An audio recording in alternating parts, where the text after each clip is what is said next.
Estamos aquí en Aprendiendo con los profes de historia. Con ustedes, los pasajes de la Ligua en la historia de Chile.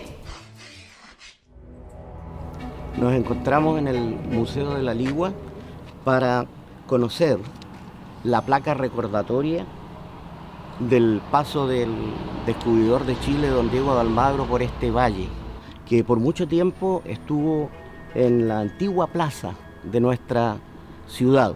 Profe, ¿cuándo pasó Diego de Almagro por este sector? En los primeros días de junio del año 1536. Profe, ¿en qué parte de la plaza se encontraba la placa? En la plaza antigua se encontraba en el costado que mira hacia el Banco del Estado. Después, producto de las remodelaciones, ocupó el centro de la plaza y finalmente fue retirada y traída a este museo.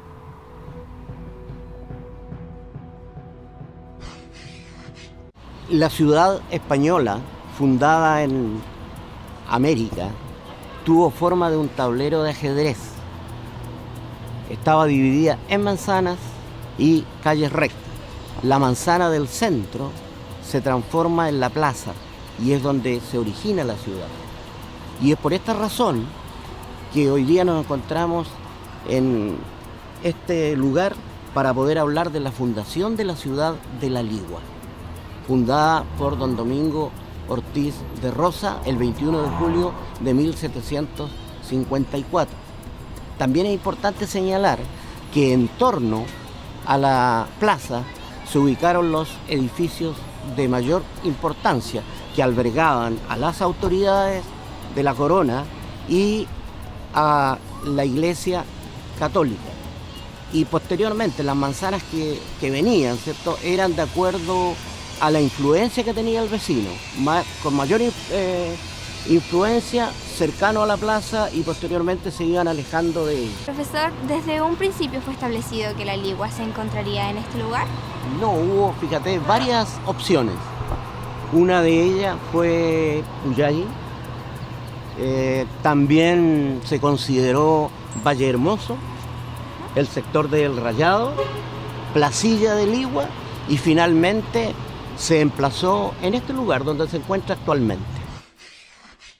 Estamos acá a 12 kilómetros al este de La Ligua, en el Fundo Ingenio 1, para hablar de un personaje muy importante de nuestra zona, que es la Quintrala.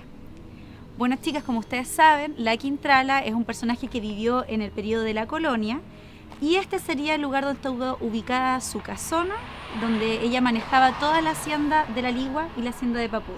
Recuerden que los españoles, cuando llegan a América, reparten los territorios conquistados y lo reparten en mayor privilegio a aquellos que fueron destacados conquistadores.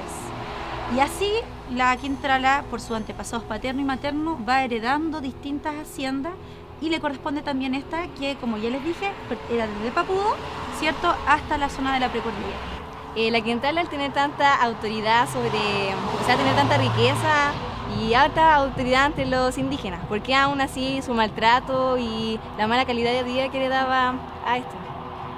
Bueno, primero que todo, la Quintrala, además de ser dueña de la hacienda, también era dueña de encomiendas de indios. Recuerden que los españoles también hacían eso cuando entregaban como riqueza. Y eso le daba la facultad de ser como supuesta protectora de los indígenas, pero sabemos que en la práctica muchos encomenderos nunca protegieron a los indígenas, sino que lo usaron prácticamente como si fueran esclavos.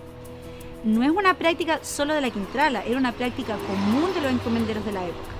Ahora, lo que pasa, que era lo extraño, que una mujer tuviese ese nivel de poder. Estamos acá en la capilla de la Cruz de Mayo, donde se supone la Quintrala habría mandado hacer una ermita en adoración al Cristo de Mayo.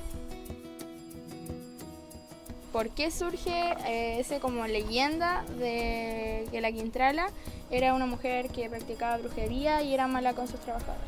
Bueno, como tú muy bien dices, Ale, es una leyenda, por lo tanto tiene que ver con un poco de una historia real, que es la figura de la Quintrala, pero también con un tema de mitológico que se ha construido alrededor de ella.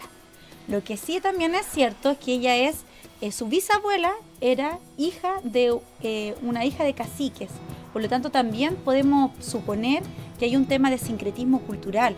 el tema de que muchas creencias indígenas o prácticas indígenas hayan sido tomadas como brujería.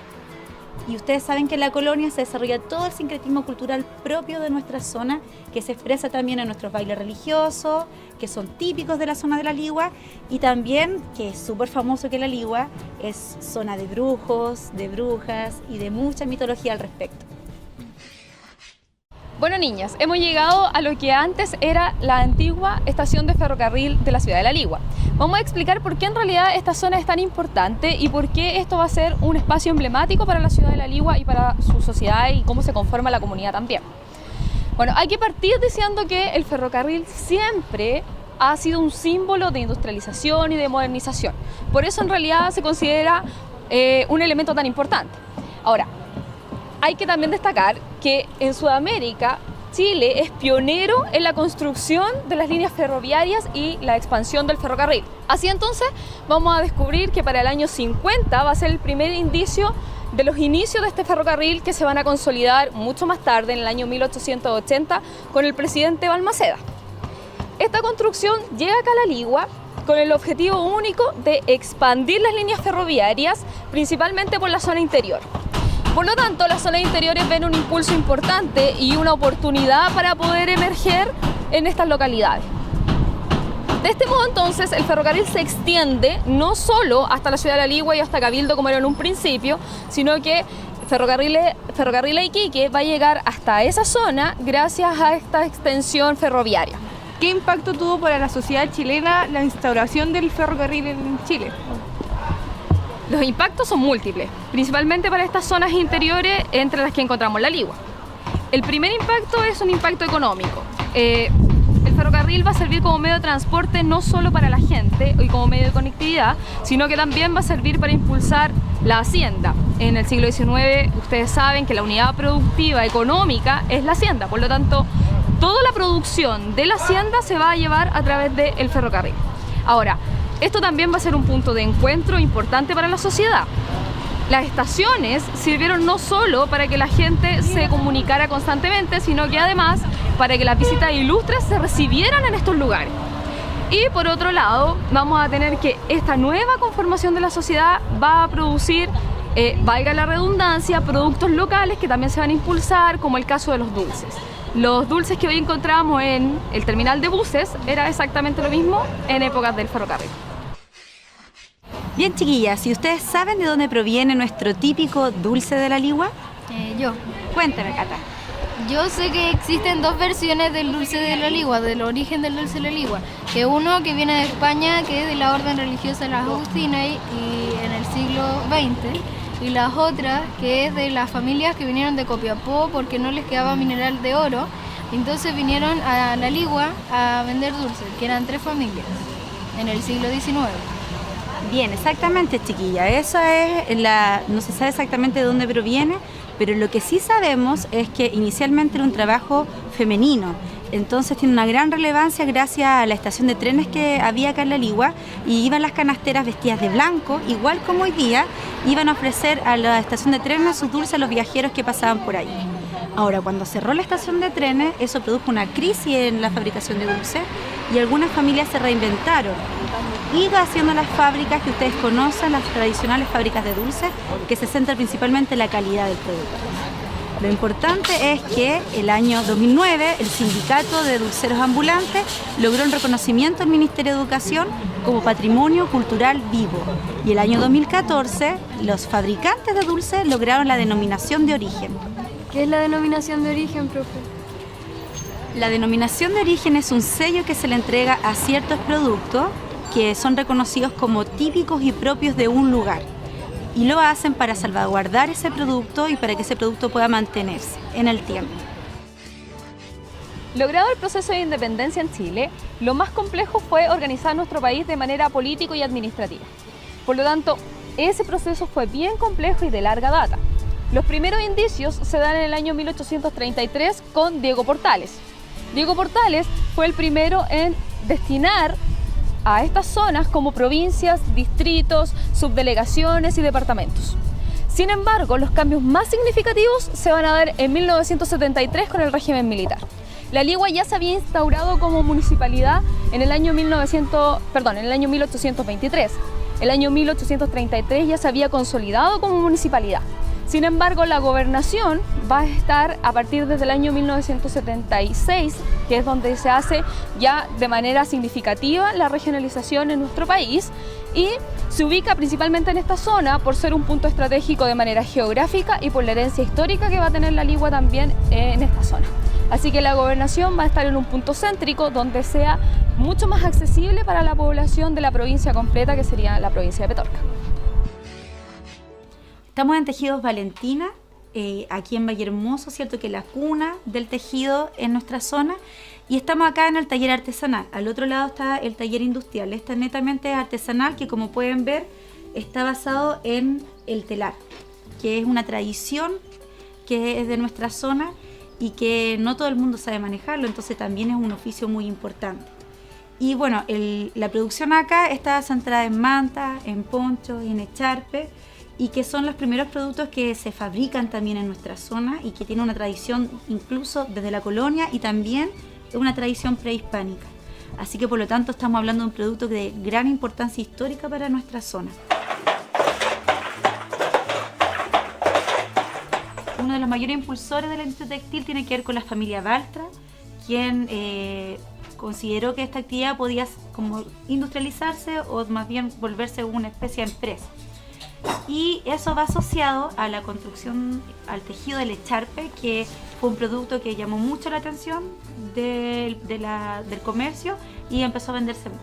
O sea, ahí surge como la primera semilla de la industrialización.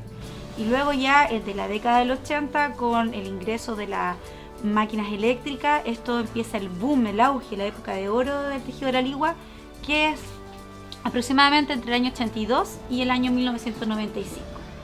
Que es la etapa donde yo era chica, así que yo tengo mucho recuerdo de que todo el mundo en la Ligua y en Vallehermoso trabajaba en el tejido, todos tenían máquinas de tejido en su casa o talleres de alguna de las partes de la construcción del tejido. Alguien remallaba, otros planchaban, otros metían las colas que ellos les contaban, hacían los ojales.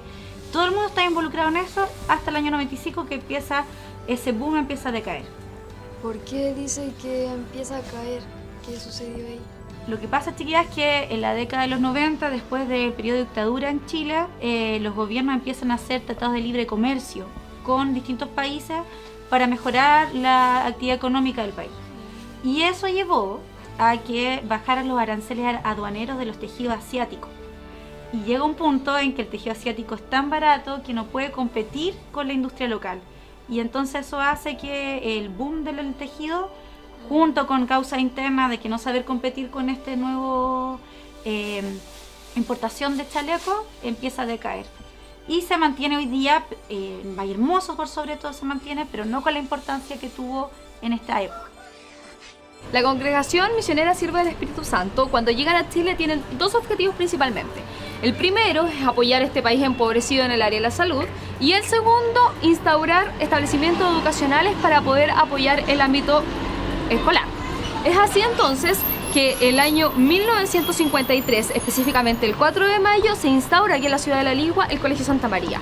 Profesora, ¿por qué se instaura aquí en la comunidad de La Ligua el colegio? Principalmente porque la zona de La Ligua aún era un lugar muy aislado, por lo tanto la escolaridad era bastante reducida, sobre todo en las mujeres. Es así que el colegio tiene como objetivo no solo escolarizar a estas mujeres, sino que entregarles competencias tanto académicas como religiosas, transformando entonces personas integrales. Ahora, para el año 91, para 1991, las hermanas dejan en manos de los laicos, de profesores laicos, la organización directa del Colegio Santa María, y ellas pasan a formar parte de la fundación que hasta el día de hoy la sostiene, siendo entonces un colegio sin fines de lucro.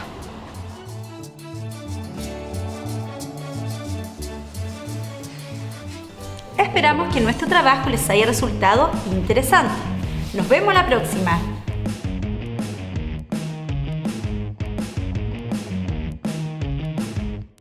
I love you so.